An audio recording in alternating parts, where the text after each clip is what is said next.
This video is going to go over the legislation pertaining to this time.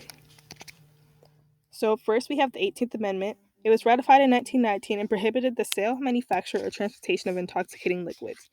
The 18th Amendment came from the efforts of the temperance movement and anti-saloon league, which said alcohol caused all of society's ills and led campaigns at the local, state, and national levels to combat its use. Most of the organized efforts supporting prohibition involved religious coalitions that linked alcohol to immorality, criminality, and post-World War I unpatriotic citizenship. The amendment passed both chambers of the U.S. Congress in December 1917 and was ratified in January 1919. Next, we have the 19th Amendment. Beginning in the 1800s, women organized, petitioned, and picketed to win the right to vote, but it took them decades to accomplish their purpose.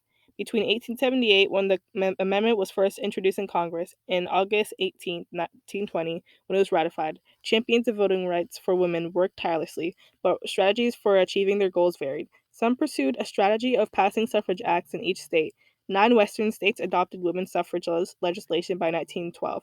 Others challenged male-only voting in courts. Some suffragists used more confrontational tactics such as picketing, silent vigils, and hunger strikes. Often supporters met fierce resistance. Opponents heckled, jailed, and sometimes physically abused them.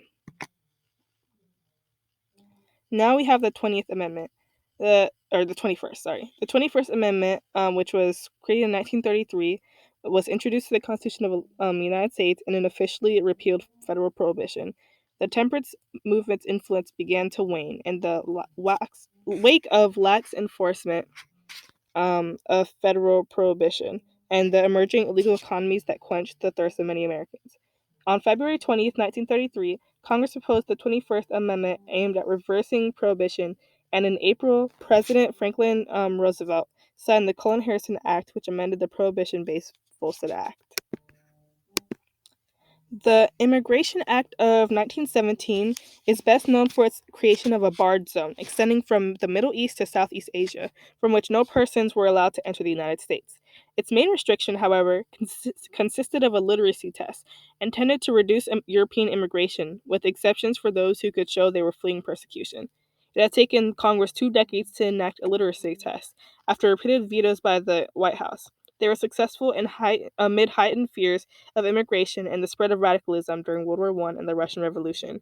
This law also further clarified funding and administrative procedures to facilitate enforcement of immigration laws and expanded excludable classes of immigrants. The 18th Amendment banned but did not define intoxicating liquors. Some of the members of Congress who had voted for amendment assumed that it referred to hard liquor and would exempt beer and wine. But the head of the Anti-Saloon League drafted a tough enforcement act, which was then sponsored by the chairman of the House Judiciary Committee, Minnesota Representative Andrew Volstead. The National Prohibition Act, better known as the Volstead Act, defined an intoxicating beverage as something that contained more than 1/2 of 1% alcohol. By contrast, Canadian prohibition law set the limit at 2.5%.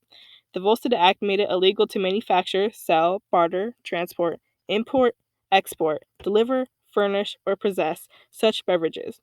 It worked at first. Liquor consumption dropped, arrests for drunkenness fell, and the price for illegal alcohol rose higher than the average worker could afford. Alcohol consumption dropped by 30%, and the United States Brewers Association admitted that the consumption of hard liquor was off 50% during Prohibition. These statistics, however, do not reflect the growing disobedience toward the law and enforcement. The intensity of temperance advocates was matched only by the inventiveness of those who wanted to keep drinking. Now, the Emergency Quota Act. World War I and fears of the spread of radicalism produced enough pressure for Congress and the White House to act decisively to reduce immigration severely. Drawing on eugenics research, this temporary measure limited immigration scientifically by imposing quotas based on immigrants' country of birth. Annual quotas for each country of origin were calculated at 3% of the total number of foreign-born persons from that country recorded in the 1910 census. This approach to immigration restriction was immediately effective in reducing numbers, although it caused disarray and confusion among aspiring immigrants who were abruptly denied entry because they traveled after the annual quota allocations were filled. Now we have the Boulder Canyon Project Act of 1928, which authorized construction of a dam in Boulder or Black Canyon, construction of the All-American Canal to connect the Imperial and Coachella valleys within the Colorado River, and divided the lower basin waters among the lower basin states.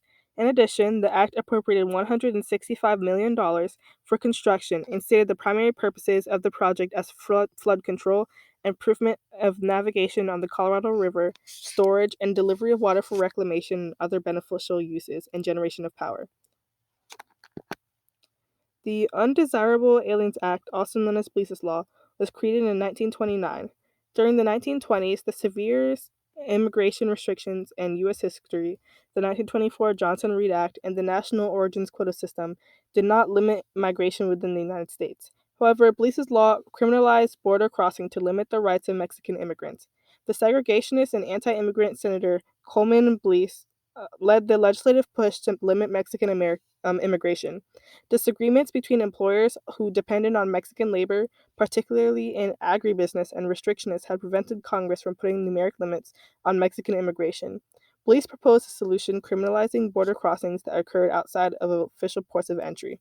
In 1929, Congress passed the new law, which made unlawful entry into the United States a misdemeanor, punishable by up to a year's imprisonment and fines, and returning to the United States after deportation, a felony, punishable by up to 2 years imprisonment and $1,000 in fine. And that ends this video on legislation.